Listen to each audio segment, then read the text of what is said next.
सब्जियों का हरा भरा खेत है, बीच में बांस का शेल्टर है, उसके ऊपर सब्जियों की बेल लगी हुई है और सब उसके नीचे बैठकर खाना खा रहे हैं। अरे आज तो ये लहसुन और मिर्च की चटनी अलग ही स्वाद दे रही है। कुछ डाला था क्या बेटा इसमें? हाँ बाबा, रोज की तरह चटनी पीसते हुए मैंने आज इसमें थोड़ी प्याज भी डाल दी थी, तभी तो आज ये इतना अलग स्वाद दे रही है। वैसे मुझे तो ये घी का रायता सबसे बढ़िया लगा, पेट के लिए भी कितना ठंडा है। माँ आपको पता है वो मेरा दोस्त है ना नमन, उसके घर पर कल एसी आया है। हमारे घर पर एसी कब आएगा? अरे बेटा अभी इतनी गर्मी शुरू नहीं हुई है जो हम एसी लाए, और भला हम गांव वालों को एसी की क्या जरूरत है। ऊपर से तेरी बहन ने भी बढ़िया जुगाड़ कर रखा है। पता नहीं कैसे इसके दिमाग में तरकीब आई कि बांस से खेतों में ये छप्पर बना दिया और ऊपर से इस पर सब्जियों की बेलें डाल दी। इसके नीचे बैठकर कितनी ठंडक मिलती है। हाय भाई, मैं तो जून जुलाई के मौसम में भी आराम से इसके नीचे सो जाता हूँ। संगीता ने अपने पिता मनोज के खेतों में बांस का एक शेल्टर बना रखा था, जिसके ऊपर से ढेर सारी सब्जियों की बेलें जाती थी। चारों तरफ से बेलों से ढके होने के कारण इसके अंदर काफी ठंडक रहती थी और गर्मियों के मौसम में भी पूरा परिवार आराम से उसमें समय बिताता था। तो वहीं दूसरी तरफ शहर में, तारा बहू, आज भी दोपहर में तुमने खाना बाहर से मंगवा लिया? मम्मी जी, मेरा दोपहर में कुछ भी बनाने का मन नहीं करता। अब तो गर्मियाँ भी शुरू हो गई हैं, इसीलिए और मन नहीं करता।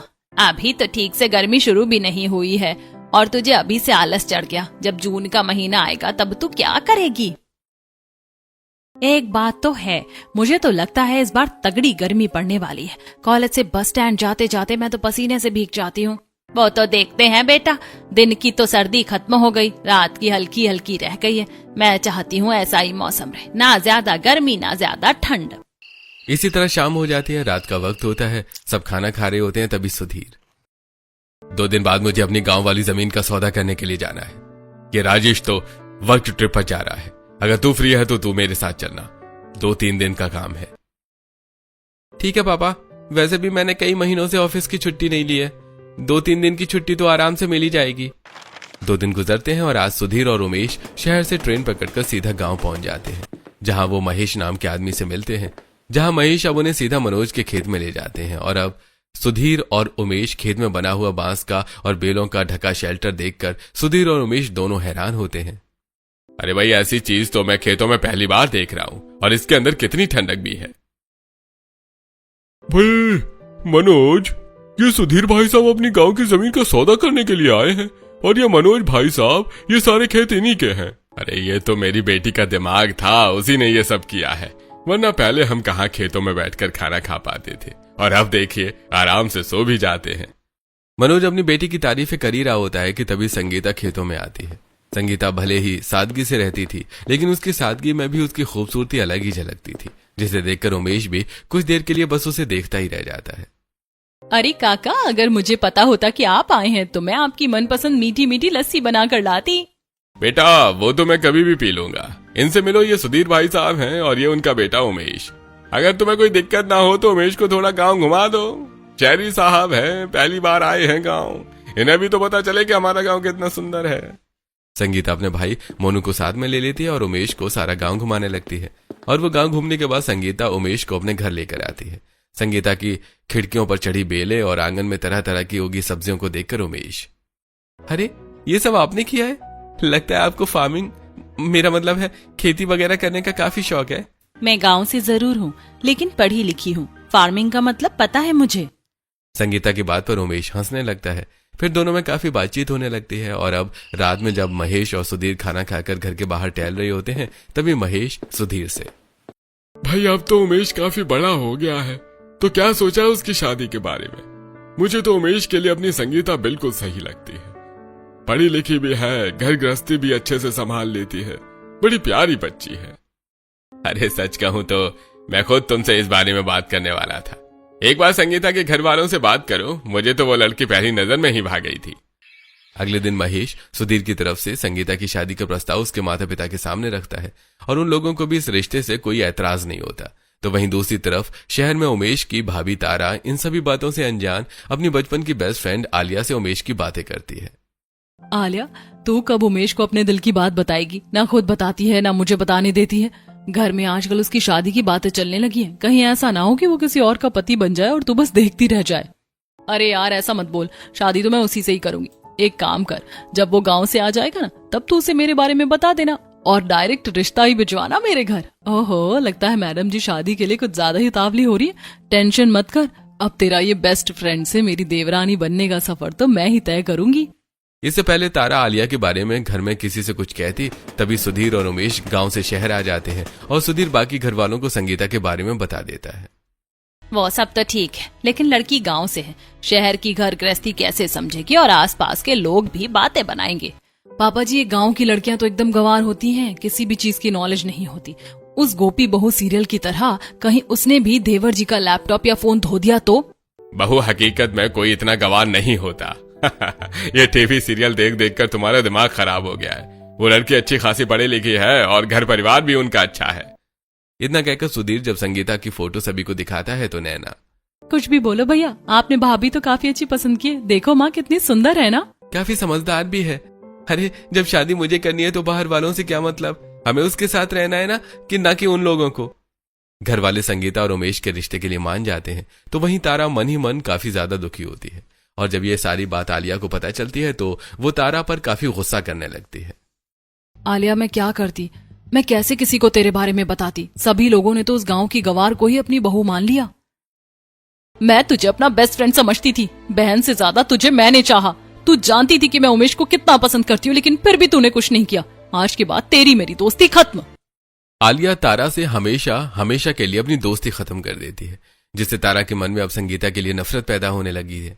इसी तरह अब कुछ दिन गुजरते हैं और जल्द ही मार्च के अंत तक सादगी भरे तरीके से शादी हो जाती है। एक बात बताओ उर्मिला बहन, शहर की लड़कियां कम पड़ गई थी क्या, जो तुम अपने छोटे बेटे के लिए गांव की गोरी उठा लाई? वैसे दहेज में क्या लेकर आई तुम्हारी बहू? कहीं गाय भैंस तो नहीं ले आई? अरे गांव में तो लोग घोड़ा भी पालते हैं, क्या पता वो लेकर आ गई हो। मम्मी जी, आंटी जी की बात पर ध्यान दे, वैसे इनकी बात भी गलत नहीं है। अगर तुम लोगों की बातें हो गई हो तो मैं अपनी बहू का गृह प्रवेश करा लूं। किस मौके पर क्या बात की जाती है इतनी समझ नहीं है तुम्हें।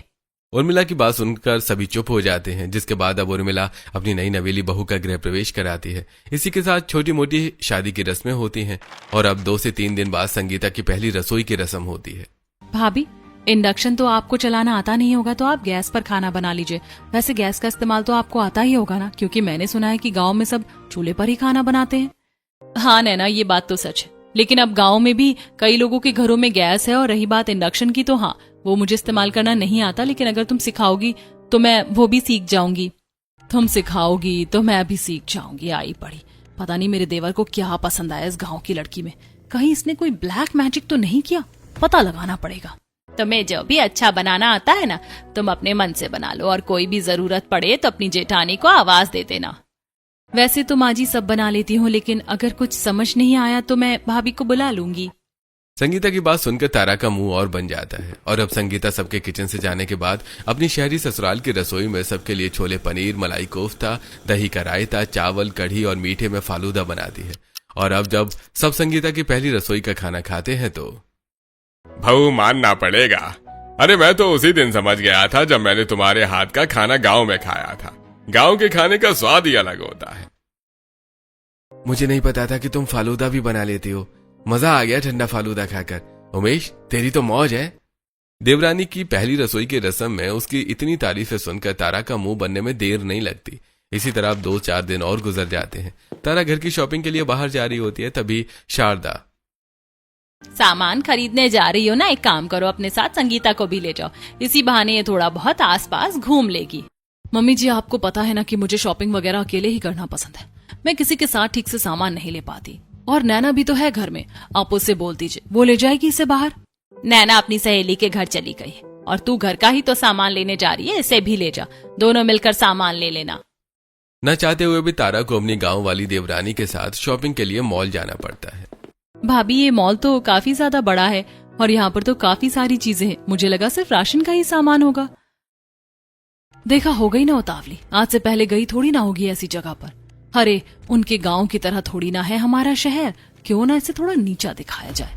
वैसे संगीता, तुम तो ऐसी जगह पर पहले कभी नहीं आई होगी ना, सब कुछ तुम्हारे लिए नया है।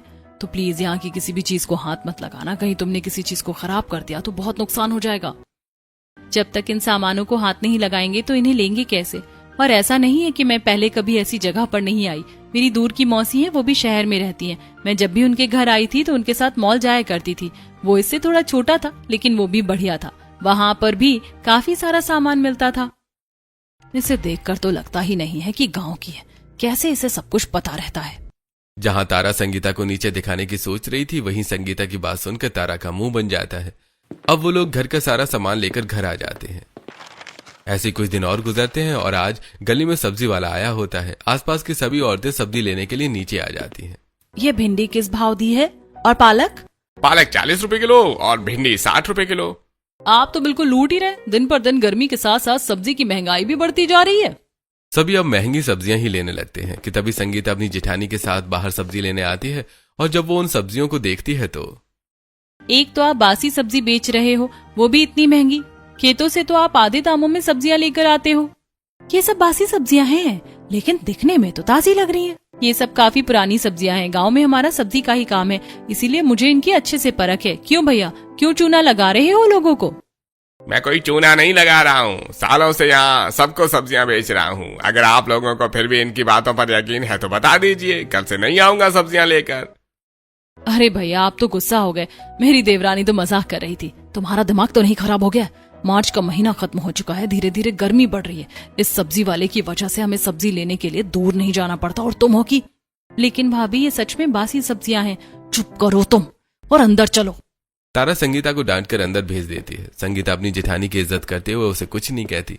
ऐसे कुछ समय गुजर जाता है और आज संगीता जब कपड़े सुखाने छत पर आती है तो अपनी ससुराल की बड़ी सी छत को देखकर, ससुराल की छत तो कितनी ज्यादा बड़ी है। शादी को इतना टाइम हो गया है और आज आ रही हूँ छत पर। इतनी बड़ी छत पर तो मैं तरह तरह की सब्जियां उगा सकती हूँ। संगीता इतना बोल ही रही होती है कि तभी उर्मिला छत पर आती है। संगीता बहू, अभी तक तूने कपड़े नहीं सुखाए और ये धूप में खड़ी खड़ी क्या कर रही है? चल जल्दी नीचे आ। माँ जी, आपकी छत तो कितनी ज्यादा बड़ी है। क्यों ना मैं यहाँ पर सब्जियों की खेती कर लूँ? घर पर ही ताजी सब्जियां उग जाएंगी। ये सब गाँव वगैरह में अच्छा लगता है, शहर में नहीं। सोसाइटी में रहते हैं हम। आसपास के लोग देखेंगे तो मजाक बन जाएगा।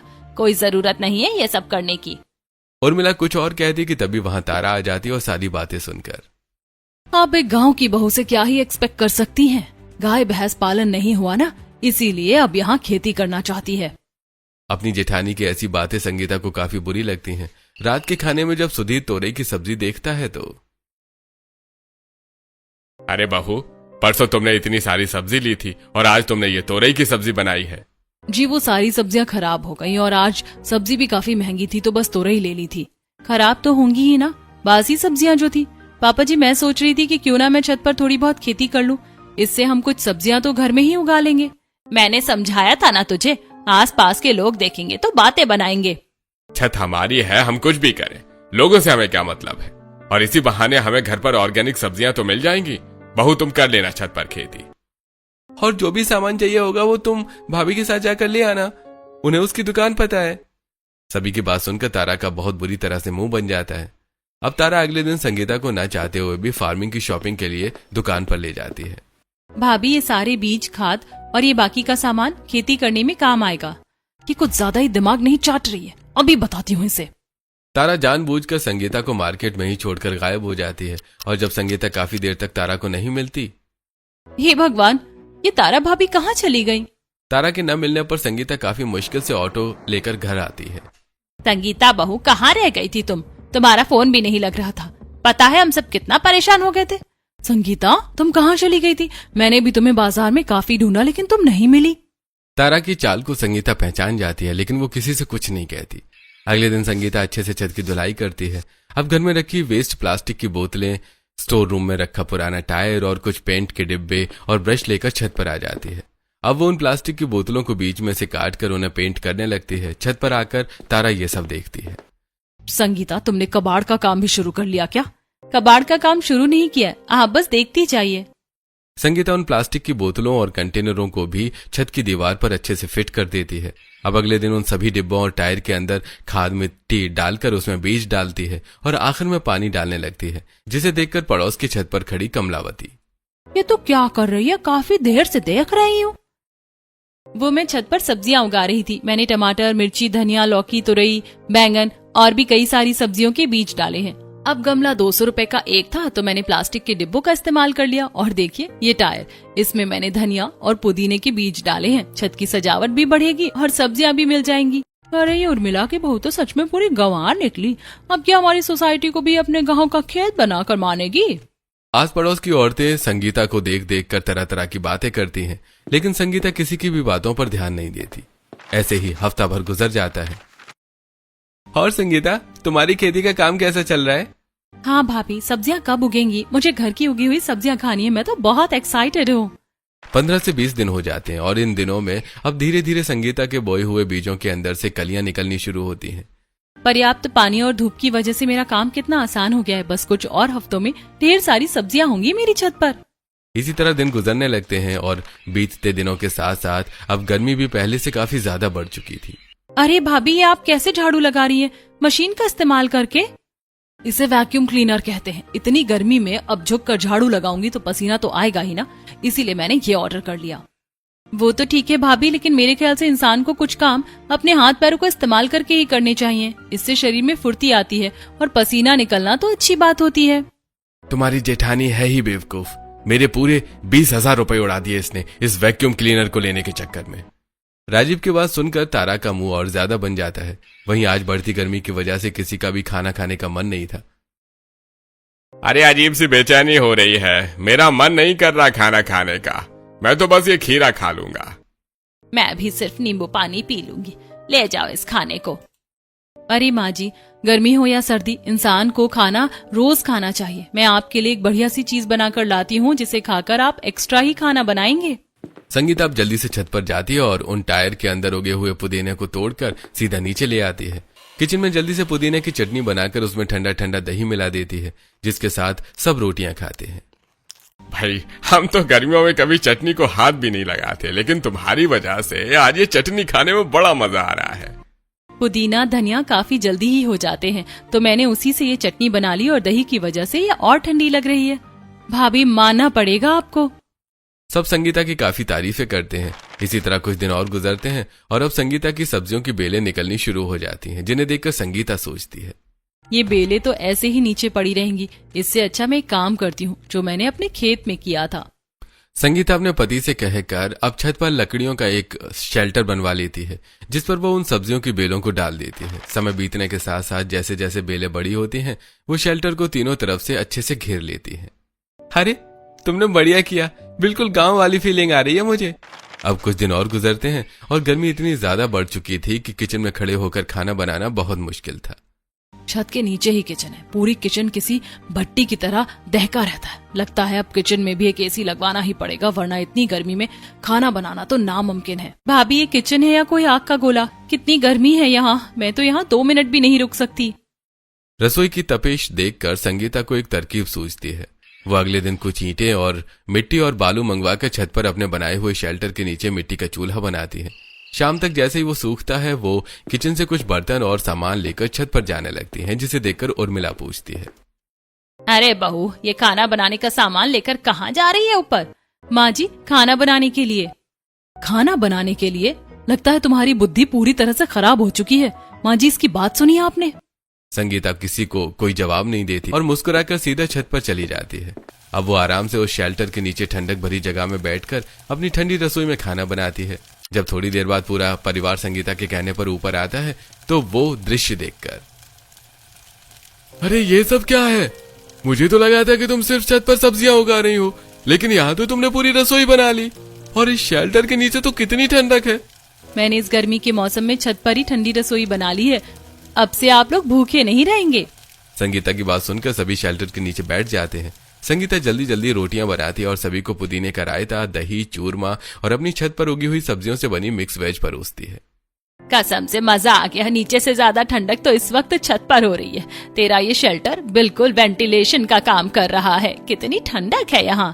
भाभी, आपकी इस ठंडी रसोई में खाकर मजा आ गया। गर्मी में तो कुछ खाने का मन ही नहीं करता था। तारा भाभी, आप भाभी की तारीफ नहीं करोगी? बहुत बढ़िया खाना बना है और यहाँ बैठकर खाने में भी काफी मजा आ रहा है। क्या मुसीबत है, दिन ब दिन सब इसी की तारीफ करते रहते। इसकी वजह से मेरी और मेरी फ्रेंड की इतने सालों की दोस्ती खत्म हो गई। आज तो मैं आ गई खाने के लिए, लेकिन फिर कभी दोबारा नहीं आऊंगी। संगीता के इतना सब कुछ करने के बावजूद तारा का मन उसके लिए नहीं बदलता। आज शाम के खाने में संगीता सबके लिए अपनी ठंडी रसोई में पंत भात, सब्जी का भरता और छाछ बनाती है। ये लीजिए, इस खाने से शरीर में ठंडक रहेगी और पेट भी बिल्कुल भरा भरा रहेगा।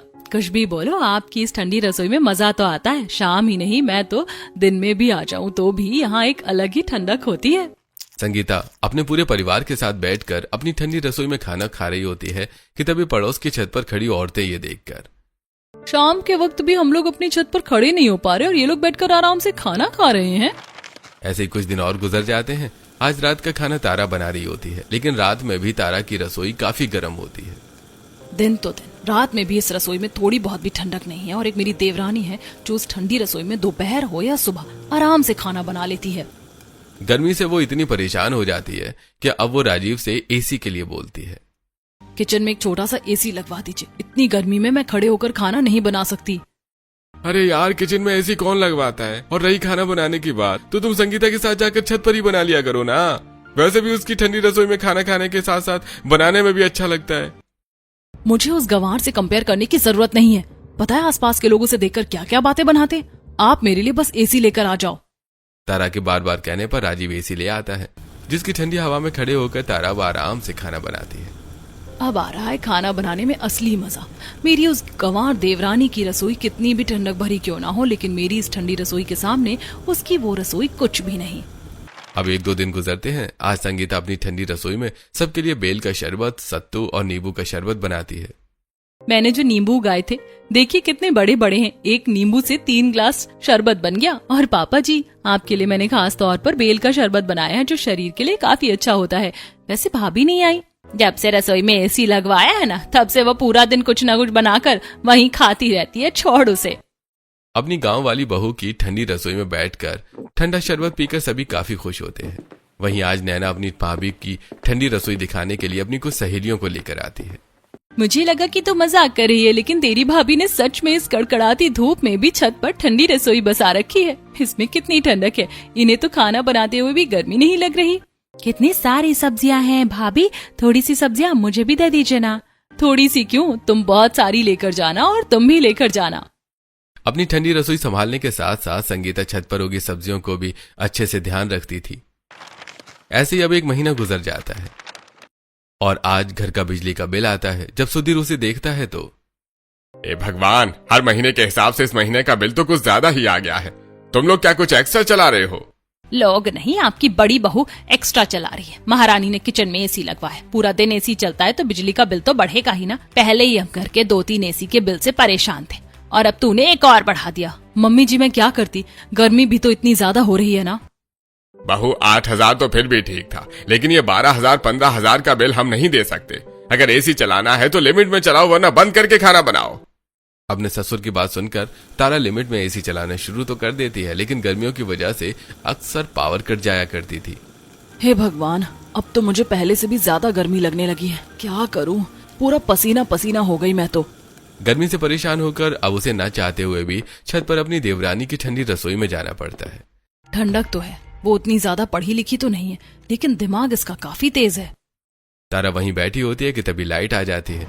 अब राजीव छत पर कूलर ले जाता है, जिसकी ठंडी हवा में बैठकर सब दोपहर में भी आराम से खाना खा रहे थे। अरे भाई, शाम के वक्त तो काफी ठंडी हवा चलती है, इसलिए कूलर की जरूरत नहीं पड़ती, लेकिन दिन में थोड़ी गर्मी लगती है, इसलिए मैं कूलर ले आया। अरे संगीता, तुमने सब्जी में क्या डाला है? आज स्वाद काफी अलग लग रहा है, वरना ये सब्जी तो मुझे बिल्कुल भी पसंद नहीं थी। क्योंकि ये ऑर्गेनिक सब्जियां हैं। छौंक तो मैंने सिंपल ही लगाया है, पर ताजी सब्जियों की वजह से इसमें अलग ही स्वाद आ रहा है। पूरे मोहल्ले में ये इकलौता परिवार था जो गर्मी में भी छत पर बैठकर अपनी बहू की ठंडी रसोई में आराम से खाना खाता था। वहीं पड़ोस के घरों में तो बहुओं ने रात में भी खाना बनाने से मना कर दिया था। मुझे तो भूख नहीं लग रही। अगर आपको लग रही है तो बाहर से ऑर्डर कर लीजिए या घर पर कोई मेड रख लीजिए, क्योंकि इतनी गर्मी में मुझसे खाना नहीं बनेगा। संगीता जो पड़ोसन है, पहले तो उसने छत पर सब्जियां उगाई और अब अपनी उस ठंडी रसोई में अपने ससुराल वालों को अलग अलग तरह की चीजें बनाकर खिलाती है। वो भी सिर्फ रात में नहीं, सुबह और शाम भी। और एक तू है। आप भी वैसी ही एक ठंडी रसोई बनवा दीजिए ना। आपका क्या है, आपको तो खाना बना बनाया मिल जाता है। गर्मी में पसीना तो मुझे बहाना पड़ता है। कनिका की बात को सुनकर साधना को काफी गुस्सा आता है और अब दोनों सास बहू में बहस होने लगती है। वहीं आज पूरे 3 महीने के बाद आलिया अचानक तारा से मिलने आती है। तू यहाँ ऐसे अचानक? मुझे माफ कर दे, मैं जानती हूँ तू मुझसे गुस्सा है। पता है मैंने तुझे कितने कॉल्स और मैसेज किए, लेकिन तूने किसी का भी रिप्लाई नहीं किया क्योंकि मैं तुझसे गुस्सा थी। पर अब मेरी नाराजगी खत्म हो गई है। 2 महीने बाद मेरी शादी है, ये मेरी शादी का कार्ड और तुझे जरूर आना है। क्या कहा? तेरी शादी है? लेकिन तू तो उमेश को पसंद करती थी ना। इतनी जल्दी तेरा दूसरा बॉयफ्रेंड भी बन गया और अब तू उससे शादी करने वाली है? अरे बाबा, मेरी अरेंज मैरिज हो रही है, जिससे मेरी शादी हो रही है वो बहुत अच्छा इंसान है। कहते हैं ना कि भगवान कुछ बेहतर देने के लिए ही आपसे कुछ छीनता है, तो शायद इसीलिए उन्होंने मेरी और उमेश की शादी नहीं करवाई, वरना मैं अपने आइडल मैच से कैसे मिलती। तारा को कार्ड देकर आलिया चली जाती है। अपनी सहेली की नाराजगी खत्म होते और उसे खुश देख अब कहीं न कहीं तारा भी संगीता को माफ कर देती है। आज शाम जब संगीता रसोई में खाना बना रही होती है तभी तारा उसके पास आती है। क्या बना रही हो संगीता? काफी अच्छी खुशबू आ रही है नीचे तक। मैं भी तुम्हारी मदद कर देती हूँ। क्या बात है भाभी, आज आप मेरे खाने बनाने में मदद कर रही हैं, वो भी मेरी ठंडी रसोई में। लेकिन आपको तो यहाँ आना पसंद नहीं था ना? ऐसा नहीं है कि पसंद नहीं था, अब मैं तुम्हें क्या ही बताऊं। छोड़ो ना पुरानी बातें, चलो मिलकर खाना बनाते हैं। संगीता को काफी अच्छा लगता है कि उसकी जेठानी उसके साथ खाना बनाने में मदद कर रही है। इसी तरह कुछ दिन और गुजरते हैं। संगीता बेटा, तुम्हारा बहुत बहुत शुक्रिया। उस सब्जी वाले ने तो सच में लूट मचा रखी थी और तुमने मुझे इतनी सारी सब्जियां फ्री में दे दी। अरे ममता, तुम यहाँ, और ये इतनी सारी सब्जियां कहाँ से आई?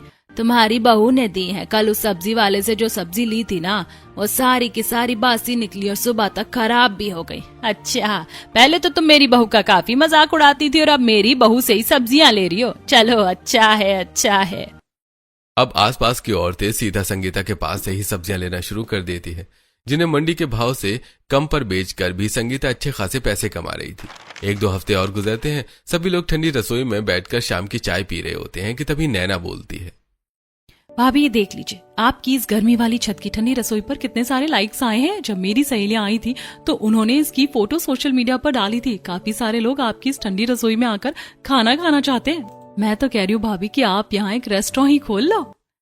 ये ठंडी रसोई तो मैंने आप लोगों के लिए बनाई थी। अगर रेस्टोरेंट खोलेंगे तो फिर हम लोग एक दूसरे के साथ वक्त कैसे बिताएंगे? अरे, हम तो कौन सा पूरे दिन के लिए रेस्टोरेंट खोलेंगे, सिर्फ 2 से 3 घंटे के लिए खोलेंगे। इससे हमारा और मुनाफा होगा। ऐसे रेस्टोरेंट आजकल बहुत चलते हैं। संगीता सबकी बात मानकर रेस्टोरेंट खोलने के लिए हाँ बोल देती है। नैना उस ठंडी रसोई की फोटो सोशल मीडिया पर पोस्ट कर देती है। अब हर दिन शाम 5 बजे तक संगीता का छत पर रेस्टोरेंट ओपन होता है, जहां वो चूल्हे पर खाना बनाती है और कई लोग आकर कुर्सी टेबल पर बैठकर मजे से खाना खाते हैं। कुछ भी बोलो यार, खाना खाने में मजा बहुत आ रहा है। बिल्कुल गांव वाली फीलिंग आ रही है। बिना कूलर पंखे के भी यहाँ कितनी ठंडक है। कोई कह ही नहीं सकता कि दोपहर के वक्त हम छत पर बैठकर खाना खा रहे हैं। अरे वो तो है ही। बाकी रेस्टोरेंट के हिसाब से यहाँ का खाना भी काफी सस्ता है और यहाँ कपल्स का वैसा माहौल नहीं है। इंसान आराम से अपनी फैमिली के साथ वक्त बिता सकता है। लोगों के अच्छे रिव्यू सुनकर संगीता और उसका पूरा परिवार काफी खुश होता है। दिन ब दिन रेस्टोरेंट में भीड़ बढ़ने लगती है। ऐसा लग रहा है कि मैं सच में अपने गांव आ गई हूँ। इतने सालों में तुम लोग मुझे आज किसी ढंग की जगह पर लेकर आए हो। चूल्हे की रोटी का तो मजा ही कुछ और होता है। समय गुजरता रहता है। आज संगीता जहाँ लोगों को खाना दे रही है, वहीं तारा चूल्हे पर बैठकर खाना बना रही है। भाभी, आप तो चूल्हे पर काफी अच्छे से खाना बनाना सीख गई हैं। Very good. तुम गांव की लड़कियों ने क्या समझ रखा है कि हम शहर की लड़कियां ये सब काम नहीं कर सकती? वो तो कभी हमें मौका नहीं मिला, वरना मौका मिले तो हम तुम गांव की लड़कियों को भी पीछे छोड़ दें। भाभी, ये तो आपने अपनी कुछ ज्यादा ही तारीफ कर ली। चलिए कोई बात नहीं, कभी कभी कर लेनी चाहिए। अब जल्दी से बर्तन में सब्जी निकालिए, तब तक मैं लोगों को छाछ दे देती हूँ। जेठानी और देवरानी मिलकर अपनी ठंडी रसोई के रेस्टोरेंट को काफी अच्छे से संभालती हैं। बाकी समय पूरा परिवार उसी ठंडी रसोई में सुकून से खाना खाता है और अब तारा भी संगीता के साथ फार्मिंग का काम शुरू कर देती है।